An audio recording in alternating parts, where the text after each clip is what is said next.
Halo, tes. Maaf saya baru masuk. Selamat siang, Assalamualaikum warahmatullahi wabarakatuh. Waalaikumsalam warahmatullahi wabarakatuh. Iya, hari ini topiknya bukan tentang materi, tapi yang seperti kemarin sudah saya share aplikasi atau simulator aplikasi yang mana saya share di Telegram. Sudah ada yang mendownload kemarin? Sudah ada yang download ukuran sebesar itu? Mungkin kalau nanti teman-teman punya kuota atau ada wifi bisa mendownload semua file tersebut ya. Fungsinya apa? Nanti fungsinya sebenarnya itu bisa menjadi bahan untuk ujian ya, bahan untuk ujian. Karena kalau yang ujian sertifikasi itu adalah sebenarnya bukan ujian UAS-nya tetapi ujian akhir itu nanti adalah bentuknya mengumpulkan simulator atau hasil simulasi tersebut untuk mengerjakan suatu tugas dalam simulasi. Pertama-tama, sebentar saya buka dulu sharingnya.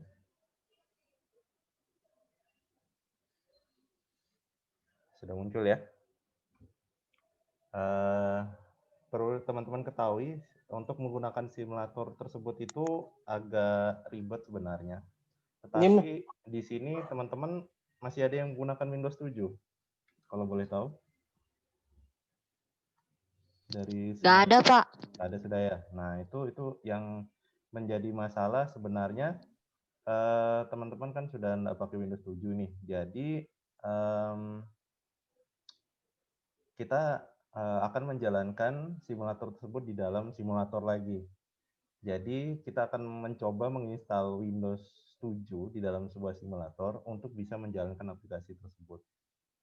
Di sini saya sudah memiliki aplikasi VirtualBox ya. Ini bisa di-download gratis. VirtualBox ini yang versi 6.1. Teman-teman bisa download dari sini. Virtualbox.org. Sebentar. Nah, ini nanti bisa download yang tengah ini. Lalu pilih yang Windows atau macOS atau Linux. Jadi silakan bisa dipilih. Kalau yang Windows ini, kalau tidak salah besarnya sekitar 100 mega. Nah, 113 mega. Ya. Besarnya adalah 113 mega. Ini untuk menjalankan Windows 7 di dalam Windows 10. Seperti itu. Ya. Teman-teman ada yang RAM-nya mungkin di bawah 4 GB atau 4 GB semua rata-rata? 8 GB saya. 4, Pak. 4 ya. 4, Oke. Pak. Kalau 4 bisa. Kalau 4 bisa. Jadi nanti ya setelah teman-teman download VirtualBox tersebut, nanti teman-teman create new di sini. Nah, new ya. Create new di sini nanti teman-teman bisa tuliskan misalkan seperti ini ya. Sebentar. Yang ini yang biasanya tulisannya tampilan seperti ini. Kelihatan ya? Misalkan saya ketikkan Windows 7 ya. Baru nanti pilih yang 64 bit. Baru pilih next. Nah, di sini teman-teman bisa letakkan memorinya itu sekitar misalkan 1500 ya MB. Baru di next. Baru pilih yang create ya. Jadi saya ulang lagi. Dari awal teman ketikkan dulu nama ininya. Dan ini adalah tempat untuk menyimpan di mana akan disimpan file tersebut. Misalkan kalau teman-teman punya 2 hard disk ya di dalam komputernya seperti ini punya saya cuma 1. Jadi silakan tentukan di mana kira-kira hard disk yang muat untuk menginstal Windows tersebut. Ya. Jadi kalau misalkan secara default seperti ini, lalu pilihnya adalah Microsoft Windows, lalu pilihnya Windows 7 64 ya, 64, baru next. Lalu pilihnya di sini sebenarnya bisa 1500 atau 2000 juga bisa seperti ini, 2048 ya. Tapi saya anjurkan 1500 ya juga bisa. Baru next, baru pilih create ya. Di sini create. Nah, di sini ada pilihannya VDI, VHD, VMDK. Jadi pilih yang atas saja, biarkan yang pertama, baru pilih next. Nah, di sini baru ada pilihannya dynamic atau fix. Ya. Biasanya kalau misalkan fitur fix ini, kalau misalkan teman-teman ragu misalkan hard disknya itu mepet ya, misalkan bikin saja di sini ukurannya ya. Biasanya bisa saja dibikin menjadi 20 GB. Kalau misalkan masih ada ya sekitar 20 GB baru di create. Nah, ini yang agak lama biasanya menunggu ini. Pak Ya, Ranja, silakan. ISO-nya nanti download-nya di mana, Pak? ISO-nya dapat di mana? Oke, nanti saya akan sediakan Google Drive-nya. Tapi kalau misalkan teman-teman sudah ada yang pernah download ISO belum? Pernah. Pernah ya, beberapa pernah ya. Tapi nanti saya akan coba kasih share juga ISO-nya karena file ISO ini kan besar ya, bergiga-giga ya. Itu yang mungkin nanti kalau misalkan gimana ya caranya? Kalau mungkin teman-teman ada kuota lebih nanti silahkan download. Mungkin kalau nggak bisa nanti copy ke temannya ya. Kalau mungkin masih dalam satu area kota. Jadi file ISO itu nanti akan saya sediakan file ISO Windows 7 yang saya pakai di sini, yang berjalan di sini ya. Jadi Windows 7 tersebut kemarin sudah saya coba ya, sudah berhasil dan tidak ada update-update lagi, jadi tinggal pakai saja, tinggal install, tidak perlu aktivasi dan sebagainya. Terus ketika nanti teman-teman sudah menyelesaikan install Windows 7, nah bagaimana petunjuk install Windows 7 itu nanti yang apa namanya, yang teman-teman bisa cari di YouTube sebenarnya. Bagaimana sih install Windows 7. Tetapi yang paling penting kalau sudah teman coba di dalam VirtualBox ini, artinya Windows-nya 10-nya nggak ada masalah ya, tidak mungkin akan terpengaruhi ya. Jadi jangan khawatir bahwa datanya hilang, tidak. Karena kita tadi sudah menetapkan ukurannya sekian giga, lalu RAM-nya sekian giga juga, maka Windows 10 atau Windows yang utama itu tidak akan terpengaruhi. Jadi di sini saya mengajarkan atau mencoba untuk mengajarkan bahwa kita siapkan Windows 7 ini adalah sebagai tempat coba untuk menginstal virtual tersebut begitu ya. Mudah-mudahan nanti saya coba buatkan nanti petunjuknya ya gimana cara menginstal Windows 7-nya. Karena kalau menginstal Windows 7 menunggu di sini pasti nanti akan lama sekali kita menunggu di di dalam virtual nih. Saya cancel dulu aja. Bisa enggak ini? Nah, bisa. Saya cancel dulu ya. Nanti kalau sudah berhasil Windows 7-nya diinstal, yang perlu teman-teman pastikan ya, biasanya untuk bisa menjalankan virtualisasi ya, biasanya kalau nanti di sini tulisannya Windows 7 ya, teman-teman tinggal klik setting di sini. Setting, baru bagian sistem ya, ingat bagian sistem, baru bagian prosesor ya. Di sini nanti kalau misalkan prosesornya itu sudah mengizinkan bahwa ini bisa digeser ya, seperti ini, digeser seperti ini, artinya Anda sudah mengaktifkannya di BIOS. Ya, artinya di awal ketika pertama kali laptop Anda menyala sudah aktifkan di BIOS.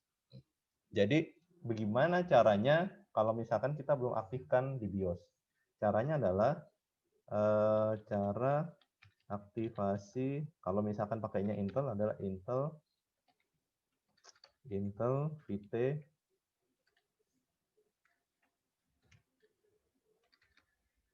di BIOS. Coba. Nah, aktifkan Intel VT di BIOS. Ini contohnya adalah di laptop Lenovo ini. Ya. Nah, nanti masuk ke dalam BIOS, lalu pilih Intel Virtualization Technology. Ini di enable. Biasanya di enable. Kalau misalkan pakai AMD, dia nanti ada namanya AMD V-Teknologi atau Virtual Teknologi. Atau kalau laptop yang lama itu namanya Intel Virtual Technology, itu di enable. Ya, apapun namanya ya. Intinya itu kalau Intel menyebutnya sebagai Virtual Technology. Kalau AMD menyebutnya itu macam-macam. Ada yang menyebutnya sebagai AMD VMS. Sorry, AMD VMS BIOS. AMD Virtualization Hardware. Ya, AMD Virtualization Hardware. Dia namanya kalau di dalam AMD itu ya, dia masuk ke dalam Virtualization VMS. Jadi kalau di sebentar. Gambarnya adalah seperti ini. Nah, seperti ini. Jadi ada petunjuknya kalau di AMD itu bisa seperti ini. Soalnya kalau misalkan tidak diaktifkan sebenarnya nggak apa-apa sih. Tetapi fungsinya apa? Fungsinya adalah supaya nanti laptop teman-teman itu nggak keberatan ketika menjalankan virtualisasi. Ya. Jadi nanti kalau misalkan pakai AMD nanti saya coba fotokan ya di komputer ini gimana cara mengaktifkannya, karena fungsinya sebenarnya adalah teman-teman di sini juga belajar juga gimana caranya kalau kita punya dua sistem operasi ya. Kalau misalkan kita nanti pengen coba-coba atau pengen bekerja seperti itu, kita tahu bahwa oh seperti ini loh pengalamannya, seperti ini cara menyiapkan sistem operasi khususnya mengaktifkan virtualisasi di dalam di dalam prosesornya ya. Lalu yang mana tadi? Yang ini. Nah, nanti setelah itu teman-teman nggak perlu geser ini. Yang penting sih prosesornya itu cukup satu atau mungkin kalau misalkan punya lebih dari satu bisa diaktifkan jadi dua ya. Nanti sebenarnya tergantung kebutuhan saja ya, tergantung kebutuhan. Jadi setelah memorinya misalkan di sini saya cukupkan misalkan 1500 ya. Saya coba 500, prosesornya saya ambil satu, saya oke, baru saya coba jalankan. Mudah-mudahan ini kuat.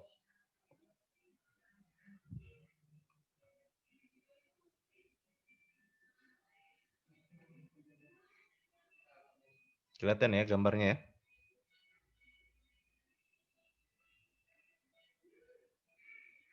Kelihatan aja, Pak. Oke, ya. Jadi ini Windows 7 kalau teman-teman mungkin dulu masih sekolah ya, zaman SMA atau SMP ini Windows 7 ya. Nah, di sini nanti kita yang pertama kali di situ kita akan menginstal yang namanya Wireshark ya. Wireshark-nya sebenarnya versinya bebas, tetapi yang sudah saya berikan di Telegram kemarin bisa di-download menggunakan Wireshark tersebut ya. Ini Wireshark. Ini Wireshark-nya. Lalu nanti adanya WinPCAP. Nih, yang ini. WinPCAP. Kemarin ukuran WinPCAP ini sangat kecil ya, jadi ini tidak terlalu berat untuk download. Ini silahkan diinstal setelah Wireshark ya. Atau mungkin bisa dulu WinPCAP. Yang penting jangan menjalankan NSP-nya terlebih dahulu. Ya, atau jangan menginstal NSP-nya terlebih dahulu. Install dulu selain INSP seperti WinPCAP, lalu Wireshark, lalu satu lagi kemarin itu ini VirtualBox. Nah, jadi uniknya ya di dalam belajar kita ini ada VirtualBox di dalam VirtualBox. Jadi VirtualBox yang di sini itu adalah versi yang lebih jadul, yaitu adalah versi 5.2 ya, 5.2. Jadi kalau misalkan Windows 7-nya lelet ya, tips saya bagi teman-teman itu sebenarnya begini. Nih. Ya. Jadi klik kanan ini misalkan ini Ini My Computer ya, Properties, baru klik Advanced, baru Virtual, baru pilih yang Best Performance, baru di Apply. Nah, ini akan memperingan kinerja daripada sistem Windows 7-nya ya. Jadi di sini ya kita sudah agak ringan lah ketimbang tadi. Nah, untuk menginstal NSP-nya ya, install seperti biasa, tapi pertama kali di sana nanti ada pilihannya bahasa Cina ya. Tapi nanti silakan teman-teman klik saja, ada pilihannya English ya. Jadi sebentar, coba saya lihat apakah saya punya filenya. Oh, saya enggak ada. Nah, file ini yang agak besar ya, ini ukurannya sekitar 500 mega ya. File ini besarnya 500 mega, cukup besar, tetapi cuman berada di dalam satu file saja, jadi tidak terpisah-pisah. Dan cara menginstalnya sama ya, artinya diinstal seperti biasa, tinggal next. Lalu setelah itu tutup saja semua aplikasi yang sudah dipakai tadi ya.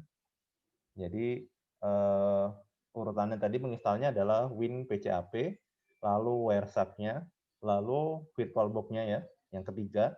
Yang terakhir ada NSP-nya. Pastikan ketiganya berhasil dulu ya. Kalau sudah ketiga-tiganya berhasil, maka NSP-nya itu bisa diinstal secara berkelanjutan. Karena nanti ketika kita menginstal NSP di sana nanti kita akan dicek apakah kita sudah menginstal WinPCAP, sudah menginstal VirtualBox dan WireShark. 3 hal itu yang perlu dipersiapkan di dalam Windows 7 ini. Nah, setelah itu nanti kita bisa ngecek apakah sudah bisa berjalan apa belum ya. Caranya dengan klik kanan Run Administrator. Kita select yes. Nah, di sini kita sudah bisa berjalan. Cara membuktikannya bahwa ini bisa berjalan ya. Caranya adalah klik salah satu yang ada di sini ya. Taruh di sini ya. Tapi sebelumnya saya hapus dulu ya, saya hapus. Nanti ada tambahan ya, ada tambahan satu di sini yang perlu diaktifkan yaitu adalah klik tombol ini. Tombol menu. Baru pilih tools, baru pilih register device. Tombol menu, tools, register device. Nah, di sini yang proses paling berat. Jadi ini usahakan diklik satu-satu saja. Klik satu dulu, klik register seperti itu. Nanti kalau misalkan dia sudah pernah, maka dia akan pilot. Ya, karena sebelumnya sudah ada. Begitu juga dengan yang AC, register, berhasil. Baru yang AP, register, berhasil. Baru yang AD, register, berhasil. Tapi sebenarnya yang paling penting adalah yang paling atas saja. Kalau sudah paling atas berhasil, register, berarti sudah aman. Ya, seperti itu. Nah, kenapa ini saya gagal? Karena saya sudah masukkan yang AR. Jadi cara ngeceknya adalah ambil saja misalkan di sini adalah tombol yang ini ya, klik yang ini, lalu kita taruh di sini. Setelah itu kita klik sekali ya, baru arahkan ke sini, play. Nah, kalau misalkan tidak ada error, maka itu berhasil. Tapi kalau misalkan teman-teman tidak mau ribet nih ya, coba teman-teman download tidak perlu download Windows 7 nih. Jadi tidak perlu install Windows 7, caranya tetap di Windows 10 nih ya tipsnya. Tetapi teman-teman download yang sudah saya sediakan di dalam Telegram. Ya, yang sudah disediakan di dalam Telegram coba teman-teman download. Lalu nanti teman-teman coba deh install di Windows 10 ya. Yang pertama adalah install dulu WireShark-nya, install dulu WinPCAP-nya. Yang terakhir adalah VirtualBox-nya tetapi yang 5 versi 2. 5.2 di Windows 10. Setelah berhasil diinstal, baru install NSP-nya. Ya. Kalau dia berhasil berarti teman-teman berhasil. Artinya Windows-nya tidak ada problem. Ya. Nah, bisa langsung dijalankan aplikasi ini, teman-teman bisa coba. Itu lebih fleksibel atau lebih ringan ketimbang dengan cara yang pertama tadi. Jadi, kenapa saya install di dalam virtual ini ya? Ini saya close dulu. Jadi, kenapa saya install di dalam virtual ini? Karena saya sudah coba di dalam Windows 7 saya. Karena Windows 7 saya itu sudah pernah lebih dari sekali menginstal NSP ini, ternyata diinstal yang ketiga kali itu gagal gitu. Jadi dia tidak mau menjalankan seperti yang saya lakukan tadi di Windows 7 ini. Nah, jadi kalau misalkan yang perlu dilakukan teman-teman, coba download yang ada di Telegram tersebut, karena teman-teman sudah pakai Windows 10, nah coba install mengikuti petunjuk saya tadi. Yang pertama adalah install VirtualBox 5.2, lalu WireShark yang saya kasih di Telegram maupun bebas, sama WinPCAP. 3 itu dulu, ya kan? Baru setelah itu teman-teman install NSP. Kalau ketiga-tiganya sudah berhasil, baru install NSP. Maka NSP juga akan berhasil. Nah, setelah berhasil pun pastikan dibuka ya seperti ini, dan nanti dia akan berjalan. Lalu aktifkan menu tools ya, baru pilih register. Nah, klik yang paling atas Airbase baru di register. Setelah itu teman-teman akan melihat bahwa kalau memang dia sudah terdaftar ya atau sudah terregister berhasil, maka di VirtualBox yang teman-teman install di versi 5 ya di Windows 10 tadi, maka akan muncul perangkat yang tiba-tiba ada di dalam sana. Sebentar. Nah, maka di sini ada muncul nih, ada 4 nih, ya kan? Jadi tadi saya itu menginstal ke 4-4-nya ini. Ya. Jadi secara otomatis artinya ketiga aplikasi yang sebelumnya udah kita siapkan itu adalah untuk menampung 3 atau namanya setting atau konfigurasi di dalam VirtualBox ini. Ya. Jadi ketika kita merunning NSP-nya, kita tidak perlu buka aplikasi tersebut. Nanti aplikasi tersebut akan dipanggil sama NSP ini ketika kita membuka NSP tersebut ya. Jadi kalau kita lihat di sini memorinya, nah untuk menjalankan NSP sebenarnya tidak berat ya. Jadi artinya hanya sekitar 500-an MB ya. Nanti begitu dia sudah berjalan memasukkan perangkat-perangkatnya baru nanti akan naik sedikit demi sedikit hingga sampai 2 giga atau sampai 1,5 giga seperti itu. Ya. Jadi coba setelah ini nanti teman-teman coba cara pertama dulu ya. Caranya adalah buka Telegram yang kemarin ya. Silakan nanti download yang VirtualBox yang kemarin saya kasih, yaitu ada 5.2 versi lama. Ya, kalau nanti misalkan minta update jangan diupdate. Ya, jadi tolong diperhatikan ketika dia minta update jangan diupdate karena yang bisa didukung hanya 5.2. Dan kalau misalkan gagal baru nanti coba dengan cara saya tadi. Tetapi perlu diperhatikan bahwa cara saya tadi itu harus diikutin dengan namanya teman-teman harus masuk ke BIOS dulu ya, aktifkan yang namanya virtualisasi, entah itu di Intel maupun di AMD. Seperti itu. Nanti kalau teman-teman yang kesulitan ya, nanti kita bisa coba nanti bisa japri deh ya, bisa japri ke saya.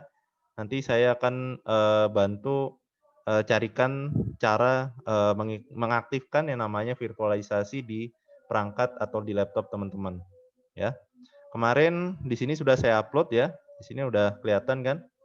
Di sini NSP-nya ya, ini di zip nanti bisa dikeluarkan. Lalu yang pertama kali diinstal ada yang ketiga ini ya, ada VirtualBox, ada WinPCAP, lalu ada WireShark. Nah, 3 ini dulu yang diinstal. Baru nanti ini yang diinstal NSP yang atas.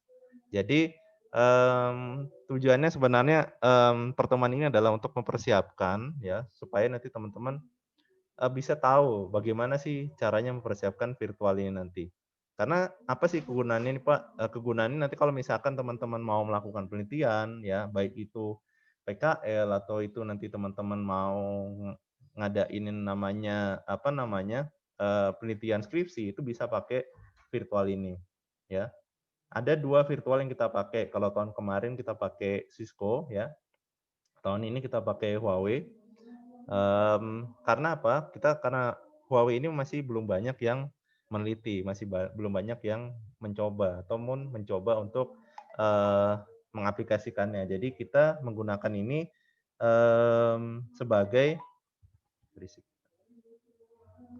Jadi menggunakan ini sebagai dasar nanti teman-teman untuk ngambil ujian. Jadi kalau misalkan nanti ngambil ujian sudah tahu apa saja sih yang ada di dalam perangkat-perangkat Huawei tersebut gitu. Selain kita belajar tentang teorinya, ya. Jadi saya ingatkan kemarin ya bahwa ujiannya bukan ujian apa Huawei ya, tetapi ujian Huawei itu adalah sebagai rujukan saja kalau misalkan teman-teman ya benar-benar berminat pengen mencoba sertifikasi di awal-awal perkuliahan atau di awal semester ini, teman-teman nanti bisa mencoba ikut ujian tersebut. Tetapi Pak, nanti saya mau ngambilnya di akhir-akhir, pas sudah saya lulus boleh, silakan seperti juga boleh. Nah, artinya teman-teman itu diajak untuk yang di awal-awal ini, soalnya memang benefitnya banyak ya. Kalau misalkan teman-teman itu bisa lolos, teman-teman dapat bisa dibilang adalah insentif bagi teman-teman yang bisa lolos di dalam ujian Huawei ini. Tetapi bagi yang tidak seperti apa ya tetap dapat nilai ya. Artinya hanya dapat mungkin nilai A atau nilai B ya. Jadi untuk ujian UAS-nya itu bukan ujian Huawei ya. Jadi ujian Huawei ini adalah ujian sebagai kontribusi penambah nilai juga gitu. Kalau mau coba silakan, kalau nanti saja itu ya tidak apa-apa. Yang penting ujian UAS-nya nanti tetap kita akan buat soal seperti ini, tapi tidak sesulit Huawei ini, tetapi kita akan gunakan materi yang ada di dalam Huawei tersebut sebagai bahan untuk ujian UAS. Ya. Ujiannya nanti mungkin pilihan ganda atau dikombinasikan dengan tugas yang saya berikan di dalam virtual simulasi di dalam Huawei ini. Begitu. Kira-kira ada pertanyaan sampai di sini? Ada Pak yang untuk menginstal aplikasinya tadi Pak. Untuk menginstal 3 aplikasi tadi itu sembarang aja yang dimana yang diduluankan atau dia harus terurut Pak? Iya. Oke. Jadi untuk ketiga aplikasi ini tadi urutannya tidak ada urutan yang diwajibkan. Setahu saya, yang pertama kali paling gampang diinstal itu adalah Wireshark. Lalu kedua VirtualBox, yang ketiga WinPCAP. Nah, boleh juga dibalik, misalkan VirtualBox dulu atau Wireshark, terakhir WinPCAP. Jadi mungkin tipsnya WinPCAP-nya ditaruh di step ketiga atau langkah ketiga, ya. Nanti Wireshark dan VirtualBox-nya bebas. Mana yang duluan ke download sama teman-teman, gitu aja.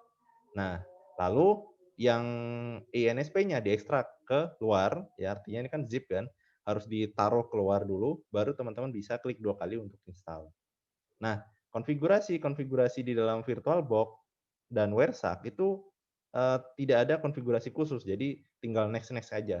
Termasuk di INSP, kalau nanti dia melakukan checking atau pengecekan terhadap ketiga aplikasi yang teman-teman sudah install ini, itu harap bersabar, tunggu dulu. Nanti ketika dia lagi proses cek, itu akan tombol next-nya itu akan tidak bisa diklik. Tapi begitu sudah dicek berhasil, tiga-tiganya sudah terinstall, maka NSP-nya tidak akan lama langsung bisa lanjut untuk install atau menyelesaikan installnya seperti itu. Ya. Jadi kalau misalkan saat ini teman-teman belum pernah ada yang install satupun tentang NSP atau virtual simulasi Huawei ini, maka teman-teman berpeluang berhasil untuk menyelesaikan instalasi NSP ini, ya. Karena saya sudah pernah install, maka gagalnya itu akan sulit diperbaikin gitu untuk memperbaiki Windows-nya ya. Jadi yang penting teman-teman pastikan download dulu semuanya, ya, dan jangan sampai tertukar posisi installnya, jangan sampai NSP-nya duluan, pasti nanti akan membuat gagal, ya. Seperti itu. Silakan, ada lagi? Untuk yang tadi bertanya tentang ISO Windows 7 nanti akan saya siapkan di Google Drive ya. Atau mungkin bisa juga saya taruh di sini sebenarnya. Kalau di sini muat ya, tetapi setahu saya ini tidak muat deh. Kalau di Telegram itu satu filenya hanya bisa 2 GB kalau tidak salah. Jadi nanti saya taruh di Google Drive.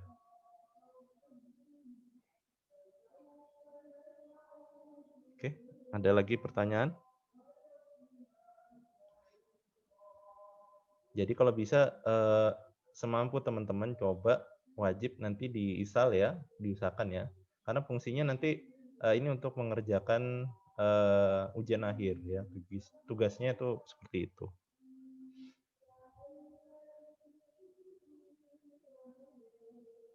Dan ujiannya enggak dari materi awal sampai akhir ya. Jadi tenang aja teman-teman, itu jangan khawatir. Kenapa? Kalau misalkan ujiannya dari awal sampai akhir, pasti teman-teman akan nyerah duluan ya, akan kerepotan terutama untuk yang mengerjakan di virtual atau simulasinya ini. Jadi nanti mungkin ujiannya itu akan kami pilih ya materi-materi yang mungkin bisa dibilang adalah cukup ya, cukup cukup bisa atau cukup mudah dipahamin ya, khususnya yang berbasiskan pengetahuan ya. Nanti kalau yang berbasiskan konfigurasi seperti ini, nanti akan ada sesinya lagi. Nanti ada sesi untuk konfigurasi. Nanti bisa entah dengan saya atau dengan dosen-dosen lain yang akan mengajarkan sesi konfigurasi untuk mengerjakan ujian seperti itu. Silakan, ada lagi yang bertanya? Saya mau nanya Pak. Ya. Ini kan NSP ini kan sudah coba saya install Pak. Nah itu cara jalankannya itu sama kayak kita pakai apa namanya itu ya, yang kayak simulasi buat jaringan gitu Pak. Ya sama betul. Jadi NSP ini mirip simulasi jaringan dan memang benar-benar mereka meletakkan aplikasi ini mirip seperti fisik aslinya ya. Termasuk beban memorinya, lalu bagaimana kita bisa mengatur menambahkan atau mengurangkan portnya itu bisa juga. Jadi semacam bisa kita bongkar-bongkar di dalamnya. Seperti itu. Kita bisa install ulang juga OS-nya di dalamnya seperti itu.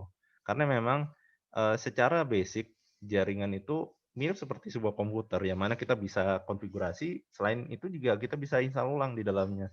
Nah, tetapi yang nanti kita akan pelajari adalah bagaimana kita bisa menguasai simulasi ini secara dasar. Yang kedua adalah bagaimana kita mengetahui perintah-perintah dasar. Ya, yang ketiga bagaimana kita menginstalkan secara statis ya, secara statis. Kalau secara dinamis itu panjang teorinya. Nanti kalau secara statis itu teman-teman sudah bisa menciptakan simulasi dalam sebuah ruangan. Nah, itu sudah cukup di dalam simulator ini seperti itu.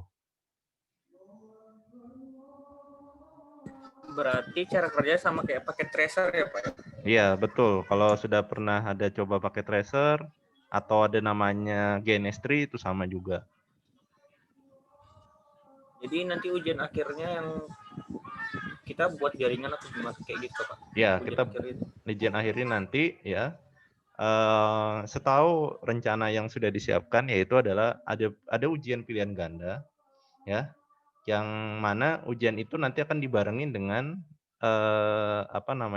tugas atau pengumpulan tugas tambahan untuk mengerjakan soal dari kami yang dikerjakan ke dalam file NSP ini atau di dalam aplikasi NSP ini. Nah, nanti kan karena filenya itu dia banyak ya, nanti teman-teman jangan kaget ketika dia nge-save nih, filenya banyak gitu dalam satu folder. Nah, itu nanti dikumpulin dalam WinZip biasanya, dijadikan satu seperti itu. Karena kalau misalkan kita ngirim filenya terpisah, otomatis nanti filenya nggak bisa jalan lagi di komputer yang lain kayak gitu. Jadi biasanya harus di-save nanti dalam satu folder, baru di-zip seperti itu. Ukuran filenya kurang lebih 1-2 mega lah kalau misalkan sudah di-save ya. Kalau misalkan sudah konfigurasinya udah jadi, sudah sudah berhasil, nanti di-save itu sekitar 1-2 mega rata-rata.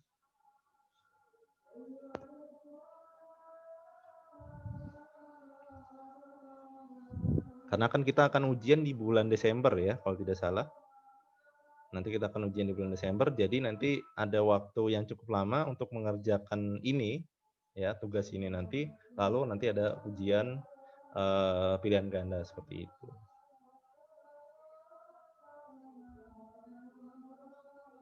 Tetapi nanti presentasi ataupun materi yang akan disampaikan oleh dosen-dosen ini akan sampai habis ya. Tetapi teori ataupun bahan untuk ujian itu sebenarnya tidak sampai di habis. Seperti itu. Karena ini fungsinya kenapa kita berikan sampai habis, supaya teman-teman nanti yang setelah mata kuliah ini selesai bisa langsung ngambil sertifikasi. Bagi yang merasa pengen ikut coba dulu deh gitu. Kan nanti misalkan beberapa tahun ke depan masih bisa coba lagi kan. Fungsinya apa yang seperti sudah pernah saya jelaskan di kelas. Fungsi sertifikasi adalah supaya teman-teman punya bekal ketika lulus ya. Ketika teman-teman lulus itu sudah punya kesetaraan dengan kampus-kampus di luar, ya khususnya kampus di Jawa dan di luar negeri. Karena apapun bentuk mata kuliahnya, pasti ada namanya sertifikasinya. Nah, sertifikasinya itu bisa teman-teman ambil salah satunya, entah itu pemrograman, entah itu jaringan, entah itu grafis dan sebagainya. Selama kebetulan kami di jaringan sudah punya sudah punya sistem sertifikasinya dan sertifikasinya sudah internasional, jadi kami sodorkan ke kalian kalau kalian pengen coba mempersiapkannya nanti bisa dipakai atau digunakan begitu. Ada pertanyaan lagi? Itu untuk tugas tambahannya Pak, itu perorangan atau berkelompok? Itu yang belum saya belum saya tahu lagi. Tapi biasanya sih kalau tugas kayak gitu harusnya perorangan. Kalau mengacu kepada angkatan sebelumnya kemarin pakai tracer ya, dan tugas tersebut perorangan bukan kelompok ya. Jadi ujian saja itu jelas itu adalah perorangan. Dan sebenarnya nggak susah-susah amat sih ya. Jadi artinya susah itu karena kita mungkin tidak mengikuti step by step-nya. Jadi bedakan ini dengan pemrograman. Kalau pemrograman kan harus membutuhkan improvisasi dan sebagainya. Nah, untuk di dalam jaringan ini nanti teman-teman selama mengikuti instruksinya di dalam soal ya, teman-teman tidak akan kesulitan. Seperti itu. Yang makanya yang perlu saya siapkan dari sekarang di bulan ini dan bulan depan ya, bulan Oktober, September, Oktober ya. Oktober itu teman-teman sudah jalan nih aplikasi ini. Simulasi ini sudah jalan gitu. Jadi kalau misalkan nanti pas ngikutin demonya ketika kami live di YouTube maupun di Zoom seperti ini, nanti teman-teman sudah bisa coba seperti itu. Kalau tidak bisa nanti tinggal ditanyakan, Pak, ini di mana kesalahan dan sebagainya seperti itu. Karena kan mata kuliah ini tidak ada praktikumnya ya, jadi kami harus mengajarkan di dalam live seperti ini. Nanti akan kami ajarkan.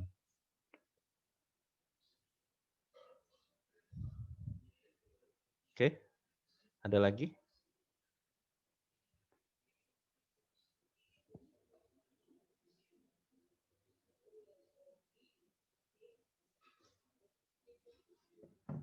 Kalau tidak ada lagi, bisa saya cukupkan? Atau mungkin masih ada pertanyaan? Mudah-mudahan teman-teman di sini sudah dapat kuota semua ya, atau paling tidak sudah memiliki akses lah untuk ke WiFi atau mungkin ke kuota. Saya harapkan nanti di Windows teman-teman sudah bisa berjalan untuk yang menggunakan Windows 10 saja. Kalau pakai Windows 7 tadi seperti cara tadi memang agak ribet ya, agak rumit sebenarnya. Tetapi kalau bagi teman-teman yang pengen coba berjalan di Windows 7 itu lebih ringan sebenarnya ketimbang berjalan di Windows 10, karena di Windows 10 itu terlalu banyak notif atau terlalu banyak notifikasi yang harus kita kadang. Kalau misalkan dia lagi jalan terus kita next seperti itu. Tapi kalau di Windows 7 nggak ada.